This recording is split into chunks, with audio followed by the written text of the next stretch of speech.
까지 말씀입니다. 요한복음 3장 3절에서 8절까지 말씀. 저와 여러분이 한 절씩 교독하도록 하겠습니다. 예수께서 대답하여 이르시되 진실로 진실로 내게 이르노니 사람이 거듭나지 아니하면 하나님의 나라를 볼 수 없느니라.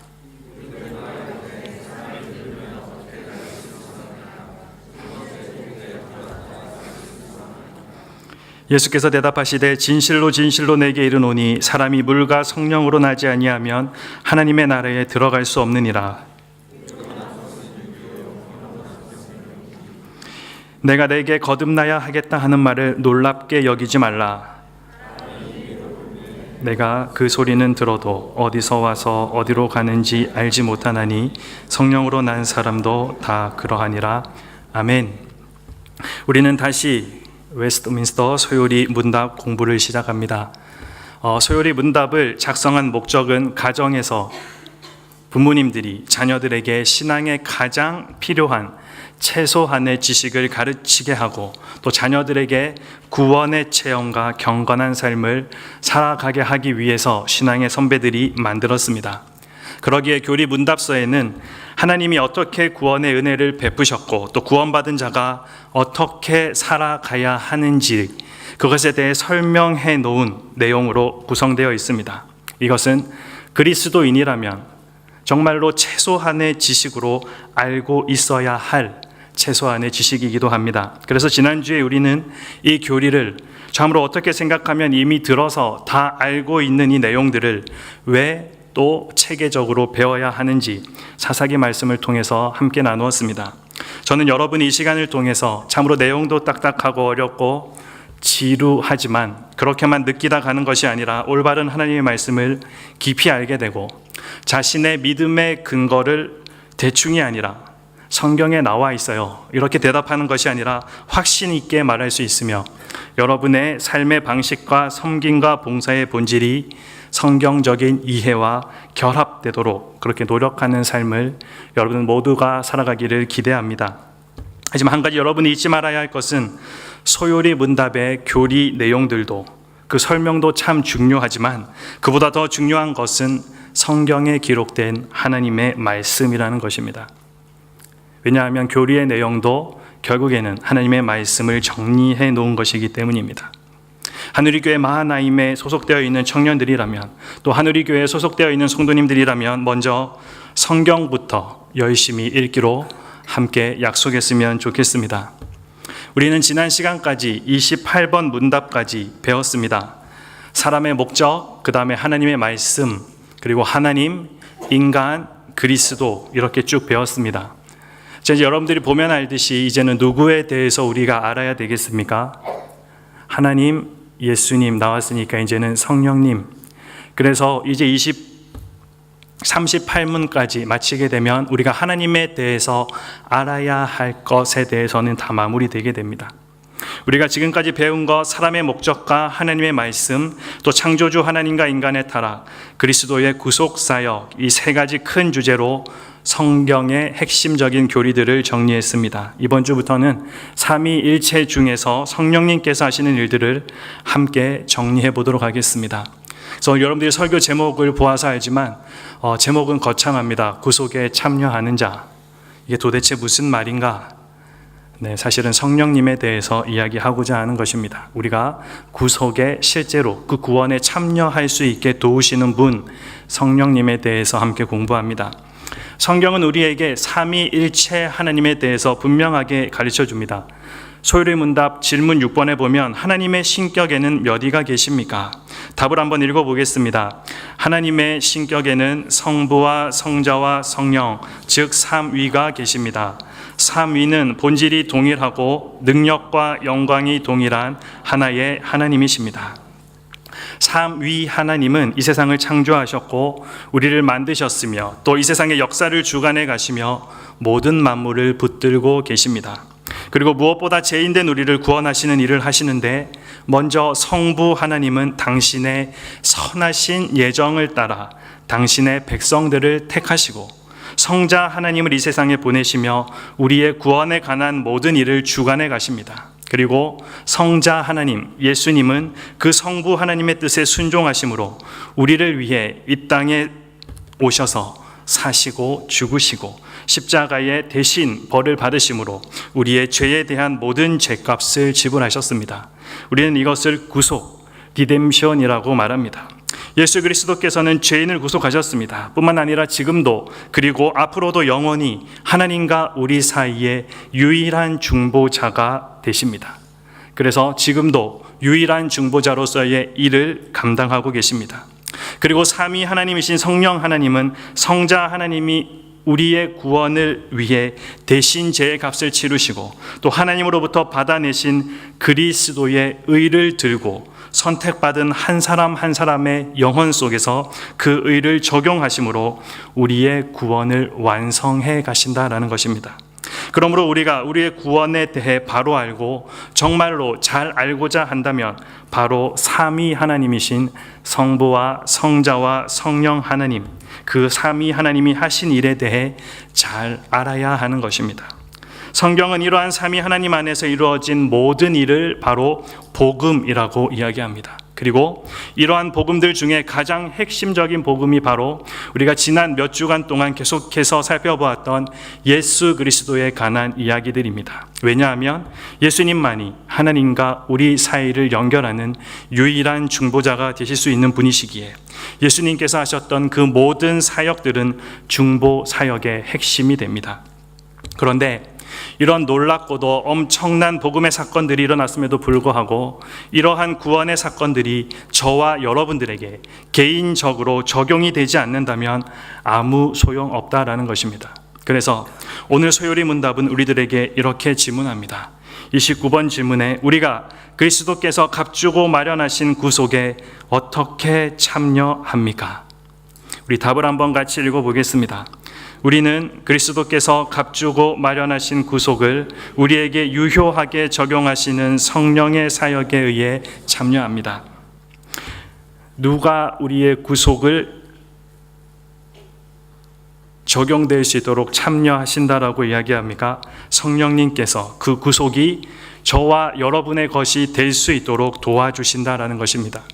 성부 하나님과 성자 예수님은 성령 하나님을 우리에게 보내셔서 그 놀라운 복음의 일들을 우리 각자로 하여금 깨닫게 하시고 믿게 하시며 무엇보다 실제적으로 우리에게 적용되게 하심으로 우리의 구원을 완성해 가시는 일을 하십니다.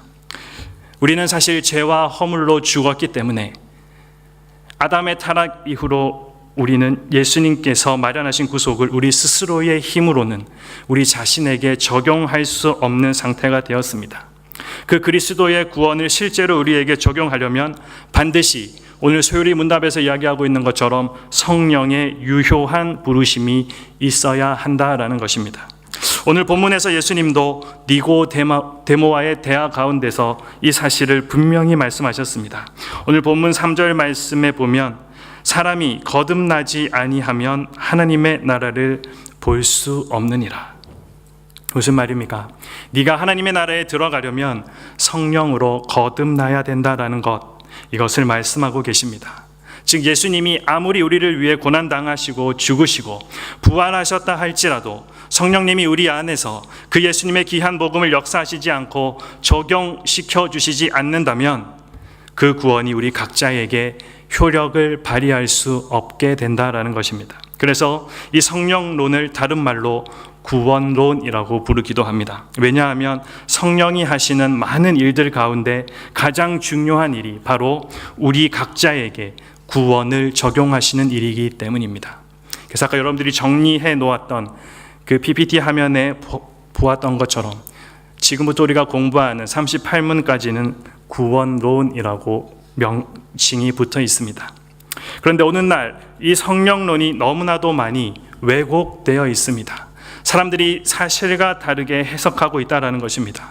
즉 사람들은 성령 하나님 자체에 대한 왜곡뿐만 아니라 성령 하나님이 하시는 일에 대해서도 원래 성령 하나님이 하시는 본질적인 사역들과는 전혀 관계없거나 혹은 성령님의 어떤 특정적이고 은사적이고 이적적인 부분들만 강조해서 이야기하는 부분들이 있다는 것입니다. 그래서 몇 년 전에 고신대학교에 있는 박영돈 교수님께서 일그러진 성령의 얼굴이라는 제목으로 책을 쓰셨고, 오늘날 교회 안에 일어나고 있는 잘못된 성령 운동들을 비판했던 적이 있습니다. 그 책에 보면 오늘날 많은 교회나 단체, 그리고 기도원 이런 등에서 행해지고 있는 신사도 운동, 그 다음에 신유, 병 고치는 역사, 그 다음에 여러 가지 기적을 일으키는 이적 집회 같은 신비주의 운동, 그리고 무분별한 방언 운동, 여러분도 한 번씩은 경험해 보셨죠, 그죠? 수련회 가서 방언을 무조건 해야 된다, 말하면 된다. 하지만 이것이 정말로 바른 운동일까? 또 은사주의 운동 등이 거세게 일어나고 있는데, 이러한 성령 운동은 사실상 성경이 말씀하고 있는 성령의 본질적인 사역들과는 상관이 없거나 맞지 않는 성령 운동이라는 것입니다. 그러면 성경이 말씀하는 성령은 누구이시고 또 어떤 일을 하시는 분이신지 우리는 먼저 알아야 합니다. 먼저 우리가 성경을 보면 성령님에 대해 아주 다양한 이름들이 나오고 있는 것을 알 수 있습니다. 성경에는 무려 약 25가지 정도 성령님의 이름이 등장하고 있습니다. 먼저 구약에서 보면 하나님의 영, 여호와의 영, 주 하나님의 신, 하나님의 성신, 여호와의 성신, 지혜와 총명의 신, 모략과 재능의 신, 여호와를 경외하는 신, 아주 다양하게 불려지고 있습니다.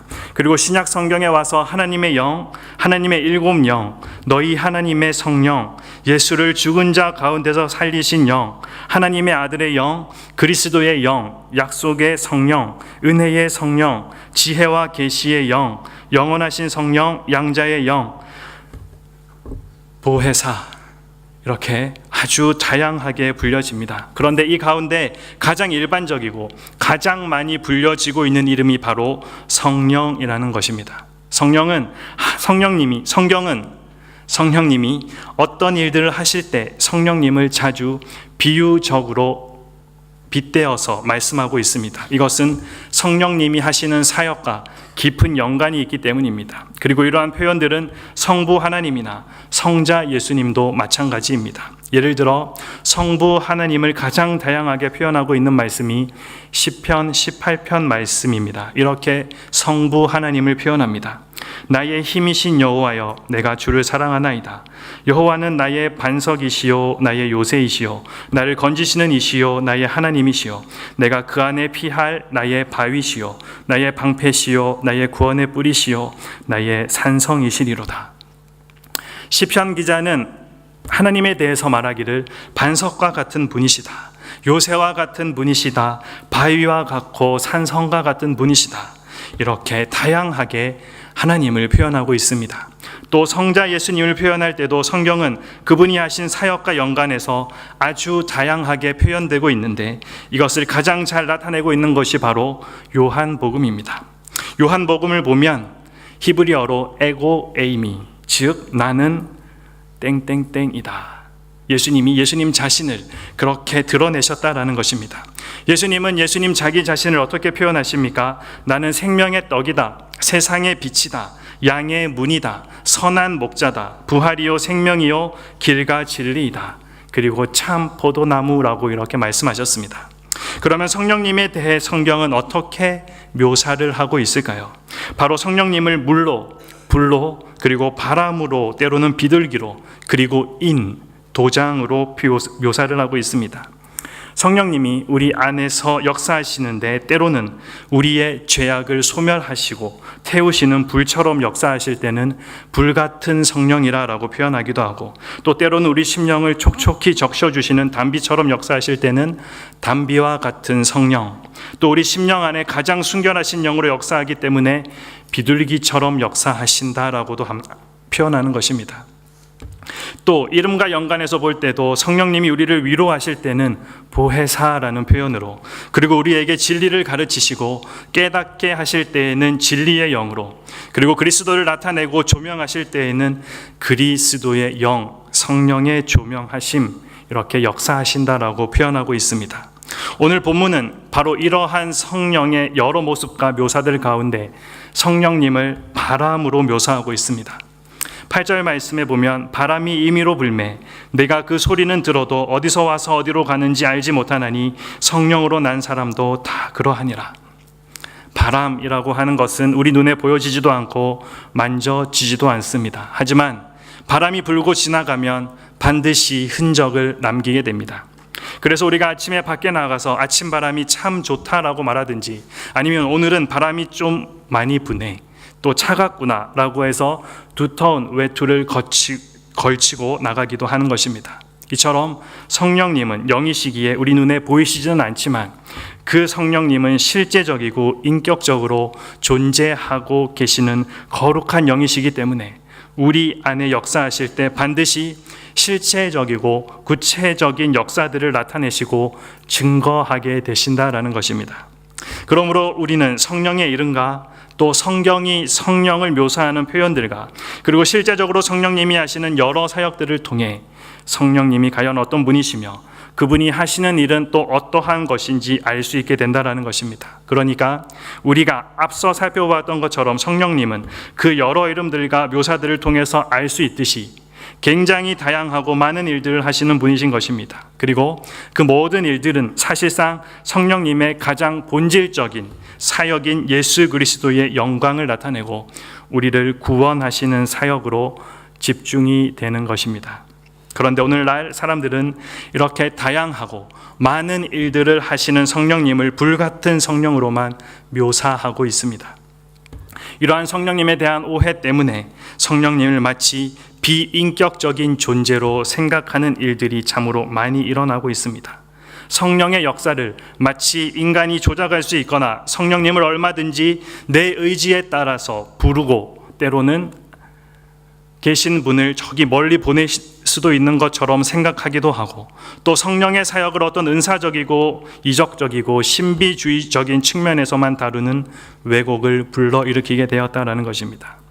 성령님은 삼위 하나님 가운데 제3위로 계신 하나님이십니다. 그리고 성령 하나님은 다른 성부, 성자 하나님처럼 지정의를 지니신 거룩한 영이시자 인격체로 계신 하나님이십니다. 여러분, 인격체라는 말이 무슨 의미입니까? 인격체라는 말은 먼저 지성적인 존재라는 말입니다. 즉 지식을 가지고 뭔가를 생각하고 판단하는 존재라는 것입니다. 그리고 두 번째, 인격적인 존재라는 말은 정서적인 존재, 즉 감정을 가지고 있는 존재라는 의미입니다. 즉 좋아하고 슬퍼하고 미워하고 사랑하는 감정을 가지고 있는 존재라는 말입니다. 그리고 마지막으로 인격체라는 말은 의지를 가지고 있는 존재라는 의미입니다. 그러니까 우리가 믿는 성령님은 이렇게 거룩한 영이시면서 가장 인격적인 분이시기 때문에 우리 안에서 우리와 관계를 맺어 가실 때에도 가장 인격적으로 관계를 맺어 가실 뿐만 아니라 우리 안에서 역사하실 때에도 기계적으로 역사하시거나 비인격적으로 역사하시는 것이 아닌 가장 인격적으로 역사하시는 분이시라는 것입니다. 그러면 이것을 성경을 통해 좀 더 자세히 살펴보고자 합니다. 여러분, 먼저 성령님은 지식을 가지고 계신 분이십니다. 그런데 그 지식은 우리 인간들이 가지고 있는 지식과는 그 차원이 다른 지식을 가지고 계십니다. 고린도전서 2장 9절에서 11절 말씀 한번 보겠습니다. 기록된 바 하나님이 자기를 사랑하는 자들을 위하여 예비하신 모든 것은 눈으로 보지 못하고 귀로 듣지 못하고 사람의 마음으로 생각하지도 못하였다 함과 같으니라. 오직 하나님이 성령으로 이것을 우리에게 보이셨으니 성령은 모든 것 곧 하나님의 깊은 것까지도 어떻게 하신다고요? 통달하시느니라. 11절 말씀에 사람의 일을 사람의 속에 있는 영 외에는 누가 알리요? 이와 같이 하나님의 일도 하나님의 영 외에는 아무도 알지 못하느니라. 이게 무슨 말입니까? 성령님은 지식을 가지고 계신데 바로 모든 것을 아시고 모든 것에 통달하신 성부 하나님과 동일한 지식을 가지고 계신 분이시라는 것입니다. 여기서 통달하신다라는 말은 우리의 모든 것을 아신다라는 말입니다. 이 통달이라는 단어를 국어 사전에 보니까 어떤 것을 막힘없이 훤히 다 알고 있다라고 나와 있습니다. 영어 성경에는 이 부분을 search라는 단어를 사용하는데 이것은 구석구석 다 검색해서 알아낸다라는 의미입니다. 예를 들어 인터넷에 구글이나 네이버와 같은 서치 엔진들이 있습니다. 이것은 바다와도 같은 그 인터넷을 샅샅이 뒤져서 그 깊은 곳에 숨어 있는 정보를 찾아주는 검색 사이트들입니다. 그런데 여기에서 우리가 주목해 보아야 하는 것은 성령께서 통달하게 하시는 것이 하나님께 대한 지식이라고 말하고 있다는 것입니다. 강력한 서치 엔진을 가지고 하나님이 어떤 분이신지를 알도록 우리를 인도하심으로 말씀하고 계신다라는 것입니다. 무슨 말인지 여러분들이 잘 이해되지 않을 수 있어서 그림을 하나 준비했습니다. 간단히 말하면 이렇다라는 것입니다. 여러분들의 생각, 이성으로 가득 차 있습니다. 그래서 그 하나님을 어떻게 만날까? 돌을 닦는 게 무엇입니까? 우리로 치면 성경을 한 100번 읽으면 하나님 알 수 있을까? 아니면 신이시여 하나님 맨날 부르고 있으면 하나님 알 수 있을까?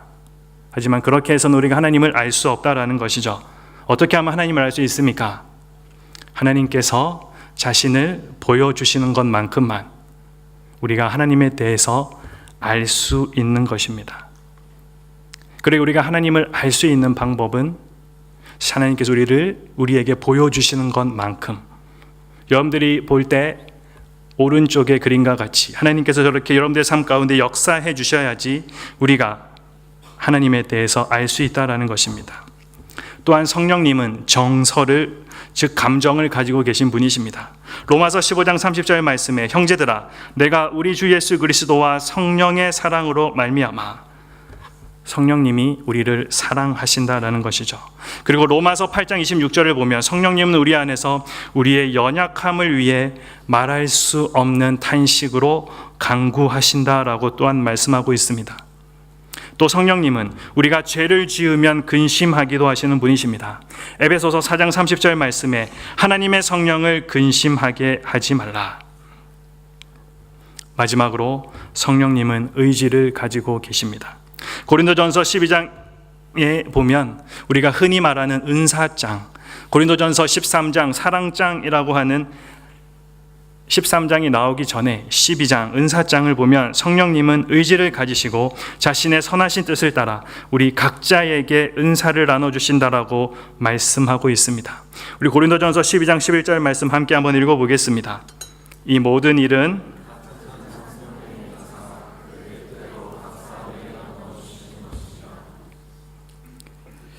여러분, 이처럼 성령님은 우리와 가장 인격적인 관계를 맺으시고 때로는 말씀으로 격려하시기도 하시고 또 설득하기도 하시며 질책도 하시고 또 때로는 위로도 해주시고 슬퍼하기도 하시며 우리를 가장 선한 길로 인도해 주시는 분이신 것입니다. 그러므로 우리가 성령님을 생각할 때 인격체가 아닌 어떤 비인격적인 어떤 힘이나 능력처럼 생각해서 우리가 마음대로 성령님을 불러올 수도 있고 또 조정할 수도 있는 것처럼 생각해서는 안 된다라는 것입니다.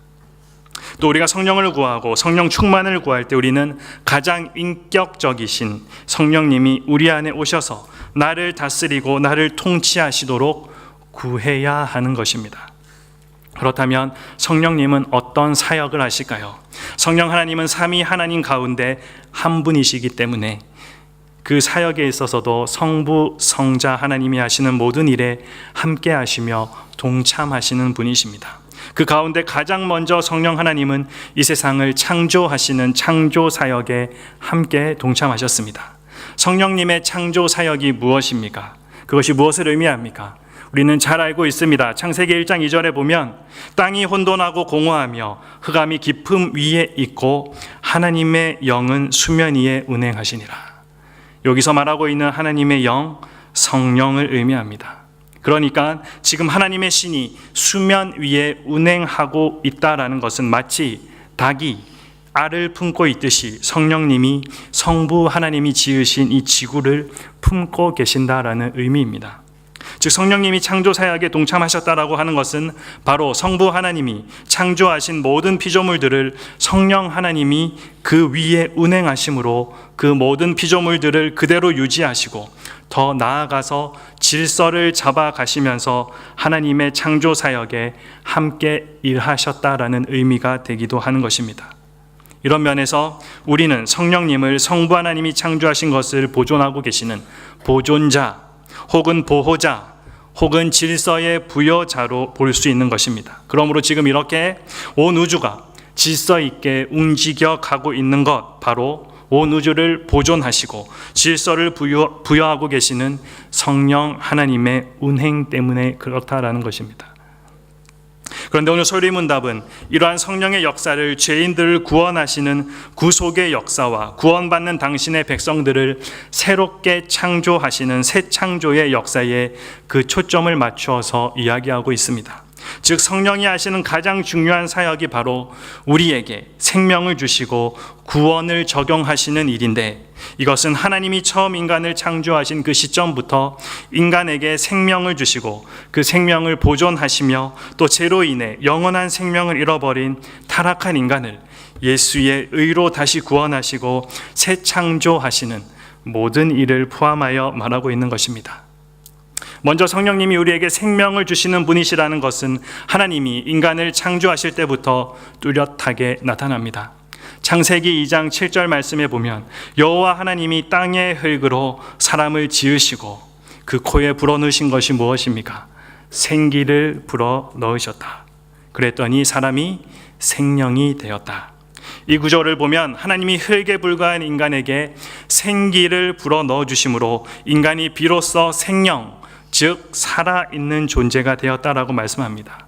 그런데 여기에서 생명으로 번역된 루아흐라는 이 단어는 호흡 혹은 영이라는 말로 번역할 수 있습니다. 다시 말해 하나님이 인간에게 생명을 주셨다라는 것은 하나님이 인간에게 성령을 주심으로 그가 살아있는 존재가 되었다라는 의미가 되는 것입니다.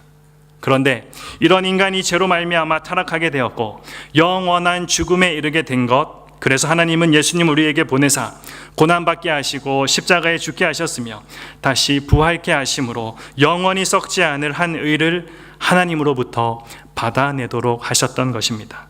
그리고 이제 이러한 의를 선택한 모든 당신의 백성들에게 적용시켜 주시고 전과 다른 사람에게까지 물려주시기 위해 예수님은 하나님 우편에 승천하게 하시고 그 하나님 보좌 우편에서 성령님을 우리 각자에게 보내주셨다라는 것입니다. 그러므로 우리의 구원은 예수님 한 분만으로 되는 것이 아닙니다. 그 예수님을 보내시고 고난받게 하시고 십자가를 지도록 하셨던 성부 하나님과 그 성부 하나님의 뜻에 순종하심으로 이 땅에 오셨고 실제로 고난당하시고 죽으시고 부활하신 성자 예수님의 십자가의 희생과 부활하심, 그리고 그 예수님이 온전히 성부 하나님의 뜻에 순종하실 수 있도록 도와주시고 힘을 주시며 성부 하나님과 성자 예수님으로부터 보내심을 받아 우리 각자에게 구원을 적용해 주시는 성령 하나님의 완벽한 협력하심으로 인해 우리의 구원이 완성되었다라는 것입니다.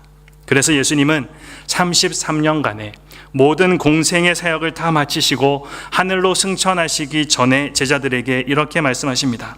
요한복음 16장 말씀에 지금 내가 나를 보내신 이에게로 가는데 너희 중에서 나더러 어디로 가는지 묻는 자가 없고 도리어 내가 이 말을 함으로 너희 마음에 근심이 가득하였도다. 그러하나 내가 너희에게 실상을 말하노니 내가 떠나가는 것이 너희에게 유익이라.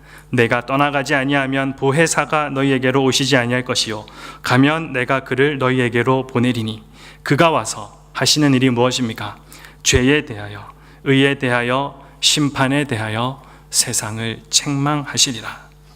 그리고 이어지는 13절과 14절 말씀에 진리의 성령이 오시면 그가 너희를 모든 진리 가운데로 인도하시리니, 우리 함께 읽겠습니다. 그가 스스로 말하지 않고 오직 들은 것을 말하며 장래 일을 너희에게 알리시리라. 14절 말씀, 그가 내 영광을 나타내리니 내 것을 가지고 너희에게 알리시겠습니다. 무슨 말입니까? 예수님이 지금 하늘로 올리우셔야, 즉 승천하셔야 이제 성령님이 오셔서 우리 안에서 죄에 대하여, 의에 대하여, 심판에 대하여 책망하심으로 우리 안에 회개의 열매를 맺게 하시고 그 회개한 상한 심령으로 우리를 영원한 생명이 있는 진리 가운데로 인도하신다라는 것입니다. 그래서 마지막으로 이렇게 말씀하셨던 것입니다. 그가 내 영광을 나타내리니 내 것을 가지고 너희에게 알리시겠습니다.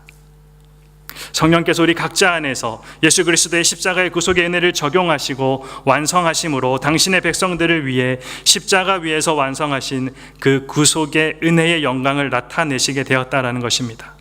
그래서 이렇게 예수 그리스도의 의를 들고 우리 각자에게 오셔서 구원을 적용하신 성령님을 예수의 영이라고 부르는 것입니다. 그런데 성령님은 방금 전에 우리가 읽었던 말씀처럼 진리의 영이시기 때문에 스스로 말씀하지 않으시고 진리를 따라 진리와 함께 역사하시는 것입니다.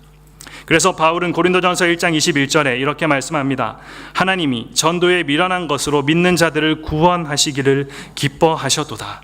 로마서 10장 말씀에서 그런즉 그들이 믿지 아니하는 일을 어찌 부르리요, 듣지도 못한 일을 어찌 믿으리요, 전파하는 자가 없이 어찌 들으리요, 보내심을 받지 아니하였으면 어찌 전파하리요, 기록된 바 아름답도다. 좋은 소식을 전하는 자들의 발이여 함과 같으니라.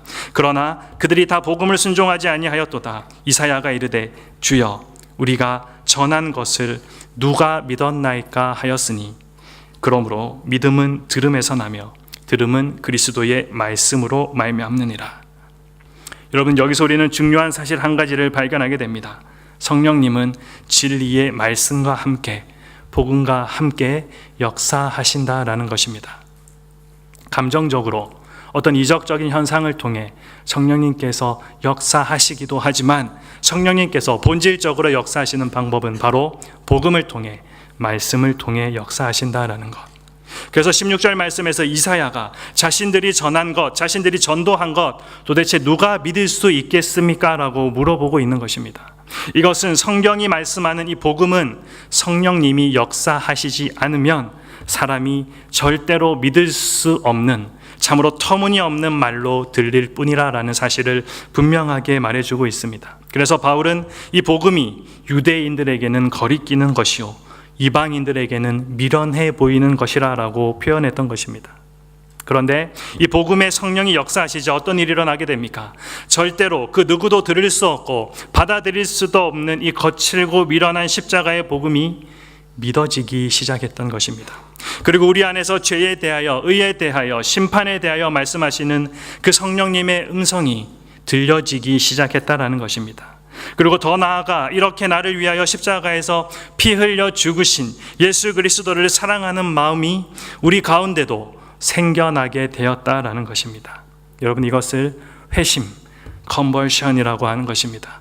즉 성령이 우리 안에서 역사하셔서 예수 그리스도의 십자가의 구속의 은혜를 우리 가운데 적용하심으로 우리 안에 모든 것이 변화되는 새 창조의 역사, 즉 중생, 본 어게인의 역사가 일어나게 되므로 이제 그 생명을 우리도 소유하고 또 예수님을 소유한 자로서 내 중심의 진실한 변화, 즉 내 삶과 내 인생의 주인이 완전히 바뀌게 되는 엄청난 변화를 경험하게 되는 것입니다. 그리고 이러한 중생과 회심의 변화를 경험하게 될 때 바로 하나님의 편에서 우리를 향해 의롭다 하시는 칭의, justification의 그 역사가 우리 가운데 일어나게 된다라는 것이고, 더 나아가서 하나님의 자녀가 되는 놀라운 일들이 우리 안에서 일어나게 되는 것입니다.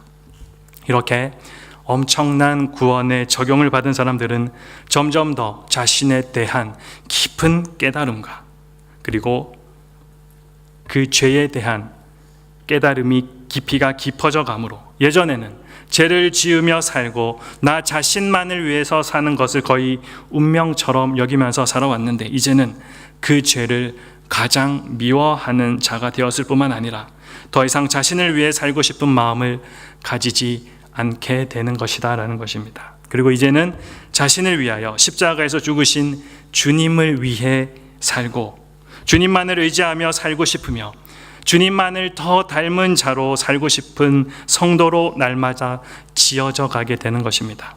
이것을 성화라고 이야기합니다. 이것이 소요리 문답 30번의 문답이 우리들에게 말해주고 있는 내용이기도 합니다. 30번의 질문이 이렇습니다. 성령이 그리스도께서 값주고 마련하신 구속을 우리에게 어떻게 적용하십니까? 우리 함께 한번 읽어보겠습니다. 성령은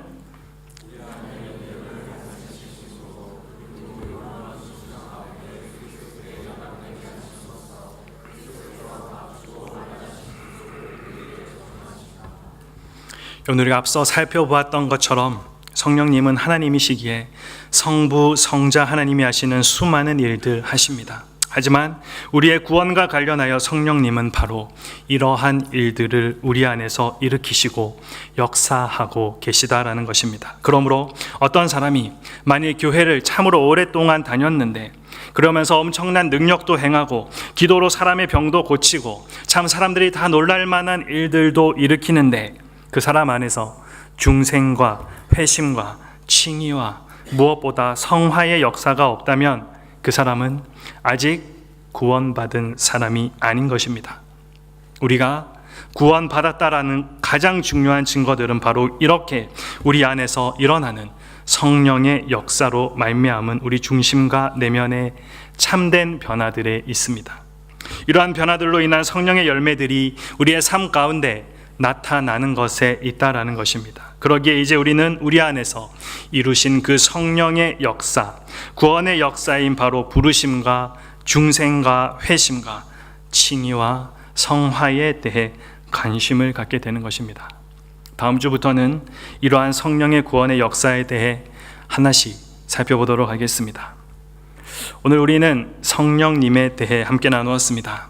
우리의 구속, 구원은 우리가 단순히 말로 고백하는 것처럼 그렇게 간단한 일이 사실은 아닙니다. 오늘 성령님에 대한 교리가 어렵고 이해가 잘 되지 않은 그런 내용이었을 수도 있습니다. 그래서 제가 빨리 말하기도 했습니다. 하지만 우리는 이 성령님에 대해 분명히 그리고 바르게 알아야 합니다. 우리가 실제적으로 구원을 이루어갈 수 있게 하는 우리 구원의 마지막 퍼즐과도 같은 분이시기 때문에 그렇습니다.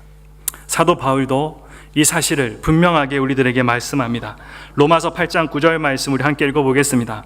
누구든지 그리스도의 영이 없으면 그리스도의 사람이 아니니라. 무슨 말입니까? 누구든지 그리스도의 영이 없으면, 성령이 거하지 않으면 그리스도의 사람이 아니다. 그리고 그리스도의 영을 가진 사람의 특징을 우리에게 이렇게 이야기합니다.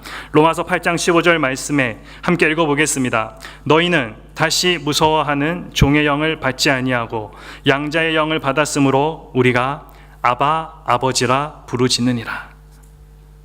여러분은 성령이 함께 하시는 그리스도의 사람입니까? 여러분은 하나님을 아바 아버지라고 부르고 있습니까? 고린도전서 2장 12절 말씀에 우리가 세상의 영을 받지 아니하고 오직 하나님으로부터 온 영을 받았으니 이는 우리로 하여금 하나님께서 우리에게 은혜로 주신 것들을 알게 하려 하심이라. 저와 여러분은 하나님으로부터 온 영을 받은 사람들입니다. 저는 그렇게 믿고 싶습니다. 여러분도 하나님으로부터 온 영을 받은 사람들이다. 하나님께로부터 받은 영을 가진 사람의 가장 큰 특징은 오늘 고린도전서 2장 12절 마지막 부분에서 이야기해 주는 것처럼 은혜를 압니다. 여러분도 경험하듯이 어린아이들은 자신을 좋아하는 사람을 기가 막히게 잘 압니다. 이것은 지식으로 아이들이 아는 것이 아니라 마음으로 알기 때문에 그렇습니다. 괜히 달라고 말하지도 않았는데 보기만 봐도 미운 사람이 있고 또 그냥 가만히 있는데도 마구 주고 싶은 마음이 드는 사람이 있습니다. 이 모든 것은 우리 지식의 차원이 아니라 마음의 문제라는 것을 여러분도 다 알고 있을 것입니다. 우리가 하나님의 영을 받으면 우리의 마음이 압니다. 가슴으로 믿어지기 시작합니다. 사랑하는 마음이 생기고 용서하는 마음이 우리 마음 가운데도 생긴다는 것입니다. 이렇게 하나님을 향하여서 열린 우리의 마음은 다른 사람을 향해서도 열리게 되어 있습니다. 요한복음에서 말씀하는 것처럼 보혜사 성령님이 우리에게 모든 것을 생각나게 하시고 가르치십니다. 성령께서 우리 속에 계실 때 비로소 은혜를 은혜로 알게 된다라는 것입니다. 여러분 삶의 모든 것이 은혜로 고백되기 시작할 때 신령한 것이 여러분 속에 존재하고 있다라는 증거가 됩니다. 신령한 것, 신령한 자는 영적인 사람입니다. 성령을 받아 성령의 지배를 받는 사람입니다. 우리가 어떻게 성령의 지배를 받을 수 있습니까? 성령께서 우리 안에 계셔야 합니다. 그런데 성령님께서는 더러운 곳에 거하시지 않습니다. 왜냐하면 거룩하신 하나님의 영이기 때문입니다. 사도 바울은 구원받은 거듭난 성도들을 향해 이렇게 말합니다. 우리 고린도전서 3장 16절 말씀 함께 읽어보겠습니다. 너희가 하나님의 성전인 것과 하나님의 성령이 너희 안에 거하시는 것을 알지 못하느냐. 사실 성경에서 물음표로 끝나는 질문의 내용들이 많이 없습니다. 다 명령이거나 이렇게 해야 된다라고 이야기하는데, 오늘 고린도전서 3장 16절 말씀에 보면 사실 이것은 질문입니다. 너희 정말 알지 못하느냐? 하나님이 너희 안에 계신 것, 그리고 너희가 하나님의 성전인 것, 너네 정말 모르냐라고 질문하고 있습니다. 구원받은 자의 진정한 고백이 있을 때 성령께서 우리 안에 일하십니다. 성령님이 마음속에 계신 사람은 늘 감사한 마음, 그 마음이 늘 있습니다. 왜입니까? 은혜를 알기 때문입니다. 여러분이 누리는 그 많은 것이 여러분의 능력이 아니라 하나님의 은혜로 온 것임을 고백하는 사람들의 그 겸손, 여러분들이 당하는 고난 가운데서도 하나님의 은혜와 섭리를 보는 신령한 것이 가득한 사람, 그 사람은 성령의 지배를 받는 사람입니다.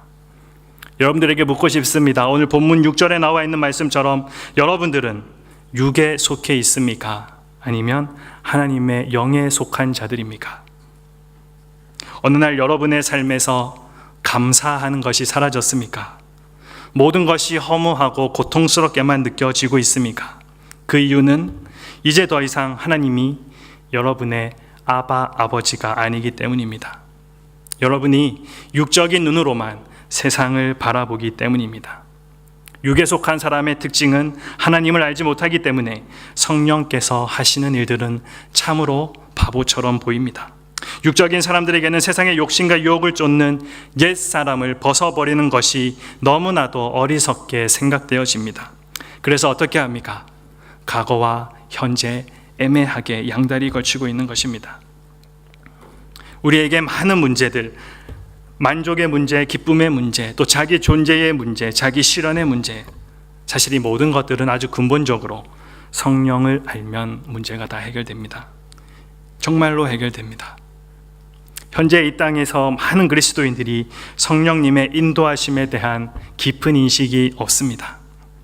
처음엔 열심히 온 마음 다해 주님을 위하여서 살아보겠다 다짐도 하고 성경 공부도 했지만 시간이 지나면서 마음도 사라지고 생명력도 떨어집니다. 그러니 어떻게 됩니까? 변화가 없습니다. 뭔가 더 있을 것 같은데 그 마음은 참 답답해하면서 그냥 그 답답함 속에 머무는 신앙생활을 계속해서 하고 있습니다. 그리고 죄에 승리하지 못합니다. 세상의 유혹에 빠져 계속해서 세상으로 흘러갑니다. 먹고 사는 일로 쫓기게 되면서 신앙은 점점 뒤로 처지게 됩니다. 그렇게 신앙이라는 것은 형식만 남아있고 성경에 대한 관심은 완전히 사라진 그냥 교회만 다니는 사람이 되어버려 있습니다. 여러분들, 신앙의 깊이란 곧 성령님을 아는 깊이입니다.